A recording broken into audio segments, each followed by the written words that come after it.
প্রিয় দর্শক, আপনাদের সবাইকে স্বাগত জানাই আরও একটি নতুন ভিডিওতে। আমরা মুন্সিগঞ্জ জেলার ভ্রমণ পর্বে আজকে নিয়ে এসেছি আপনাদের ইন্দারাকপুর কেল্লা। এটি মুন্সিগঞ্জ জেলার ইন্দারাকপুর নামক স্থানে অবস্থিত। এই কেল্লাটি মূলত ষোড়শ দশকে স্থাপিত করা হয় এখানে।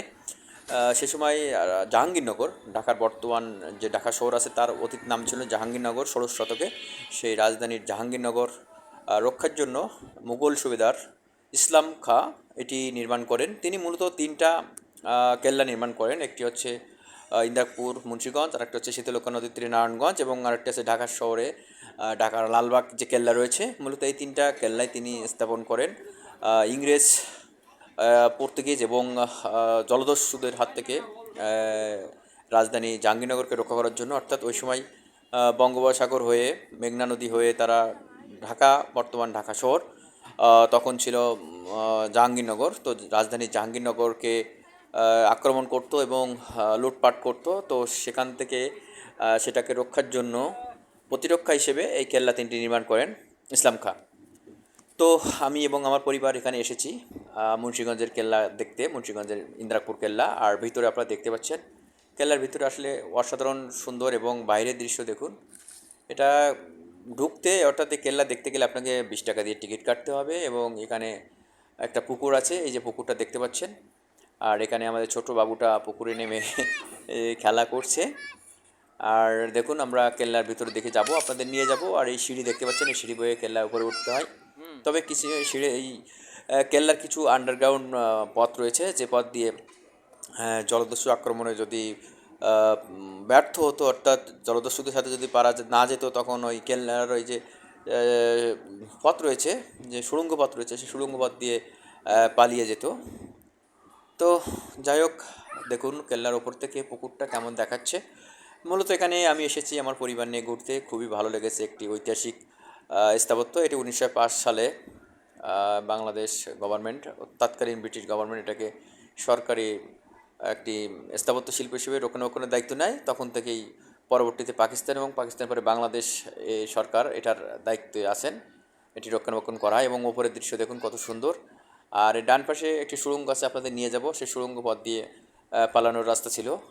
আর আগের রাজা বাদশারা বা জমিদাররা যে সমস্ত মানে স্থাপনা নির্মাণ করে গেছেন, সেগুলো আসলে তো আমরা সেই সুড়ঙ্গের ভিতরে যাচ্ছি। দেখুন, সুড়ঙ্গের ভিতরে আমার বাবু আগেই গেছে, এবং বাবুর মা, তারা দুইজন মোটামুটি সুড়ঙ্গের ভিতরে ঘোরা পরিদর্শন কমপ্লিট, তারা খুবই অ্যাডভান্স।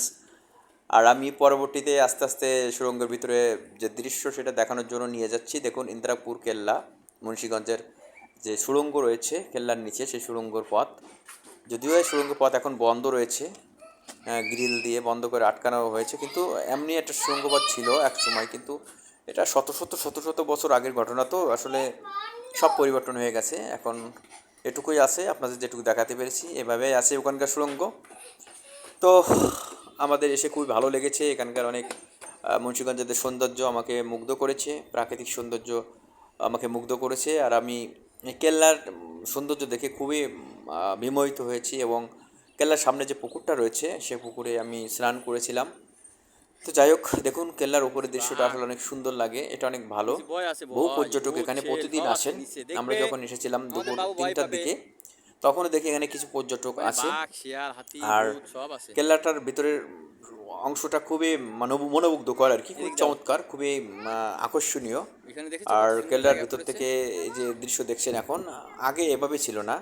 এখন তো মাটিতে ভরাট হয়ে গেছে, কিন্তু আগে এখানে ভরাট ছিল না, এটা আরও নিচু ছিল। এই যে বাম পাশে যে মাটি, সবুজ ঘাস দেখছেন, এগুলো ছিল না 400 বছর আগে, 500 বছর আগে। তো মুন্সিগঞ্জ জেলা শহরের কেল্লার উপর থেকে আপনার একটু জেলা শহরের কয়েকটি বিল্ডিংয়ের দৃশ্য দেখাচ্ছি। দেখুন, এখানে কিছু মানুষ ছাদের উপর বসে আছে।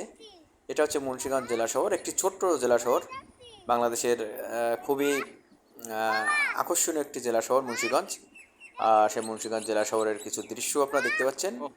আর মুন্সিগঞ্জ জেলা শহরের মধ্যে সবথেকে যে গুরুত্বপূর্ণ দর্শনীয় স্থান রয়েছে, তার মধ্যে এই কেল্লাটি অন্যতম। আর কেল্লার ভিতরে একটি মিউজিয়াম আছে, এই যে মিউজিয়ামে আপনাদের নিয়ে এসেছি এর মধ্যে। আর আপনারা দেখুন, মিউজিয়ামে কিছু ছবি রয়েছে, চিত্রকর্ম রয়েছে। আর অতীতের যে মাটির মৃৎশিল্পী, সে মৃৎশিল্প অর্থাৎ মাটিতে তৈরি অনেক জিনিস এখানে রয়েছে, যেটা আমরা দেখেছি, খুবই ভালো লেগেছে। তো তবে অতটা ভালো লাগেনি এই মিউজিয়ামটা, যতটা আমাদের জাতীয় মিউজিয়াম, ন্যাশনাল মিউজিয়াম ঢাকায় অবস্থিত, সেই মিউজিয়াম যতটা ভালো লেগেছিল সে তুলনায় এটা কিছুই না। তো তারপরেও অতীতের কিছু মাটি, এখানে 400 বছর আগের কিছু মাটি বা মাটির তৈরি পত্র এখানে সংরক্ষণ করা হয়েছে, এবং শিল্পীদের আঁকা ছবি, 400 বছর আগের আঁকা ছবি, সেই সমস্ত ছবি এখানে সংরক্ষণ করা হয়েছে। তো মোটামুটি যাই হোক, খারাপ লাগেনি, মোটামুটি মোটের পরে এটা ভালো লেগেছিলো। তবে কেল্লাটা ভীষণ ভালো লেগেছিলো, কেল্লাটা যেহেতু 400 বছর আগের তৈরি, আমার ভীষণ ভালো লেগেছিলো। আপনারা চাইলে মুন্সিগঞ্জ জেলা শহরে আসতে পারেন। যদি ঢাকা থেকে আসতে চান, আপনারা প্রতিদিন সেখানে সকালে লঞ্চ আছে, লঞ্চে চলে আসবেন 70 টাকা ভাড়া দিয়ে মুন্সিগঞ্জ, এবং সেখান থেকে 30 টাকা ভাড়া দিয়ে কেলনায় চলে যাবেন। সেখানে 20 টাকার টিকিট কেটে আপনার কেল্লার ভিতরে ঢুকবেন। খুবই চমৎকার মনোমুগ্ধকর জায়গা। আপনারা লঞ্চে যখন এসে নামবেন, তখন যে কোনো রিক্সাওয়ালাকে বলবেন আমি কেল্লা যাব, ইন্দিরাপুর কেল্লা, বললে তারা নিয়ে আসবে। যাই হোক, প্রিয় দর্শক, আপনারা সবাই ভালো থাকবেন, সুস্থ থাকবেন। এই দেখুন, আমি বলেছিলাম যে পুকুরে স্নান করেছিলাম, সে দৃশ্য আপনাদের দেখিয়ে দিলাম। আমি স্নান করেছি, আমার বাবু বসে আছে কেল্লার পুকুরে। খুব চমৎকার একটি জায়গা, খুবই ভালো লেগেছিল। স্নান করে অনেক মজা পেয়েছিলাম, যতটুকু না মজা পেয়েছি এখানে ঘোরাঘুরি করে। তো স্নান করে খুবই মজা পেয়েছি, কেননা প্রচণ্ড গরম পড়ছিল, প্রচণ্ড গরম দুপুরবেলা। এখানে স্নান করে অনেক শান্তি পেয়েছি, অনেক মজা পেয়েছি। তো সবাই ভালো থাকুন, আপনারা সবাই শান্তিতে থাকুন, সুস্থ থাকুন, নিরাপদে থাকুন। আর আমার মতো এরকম বাংলাদেশের বিভিন্ন জেলা ঘুরে বেড়ান, পর্যটনী এবং দর্শনীয় স্থান ঘুরে বেড়ান। সবাইকে অসংখ্য ধন্যবাদ।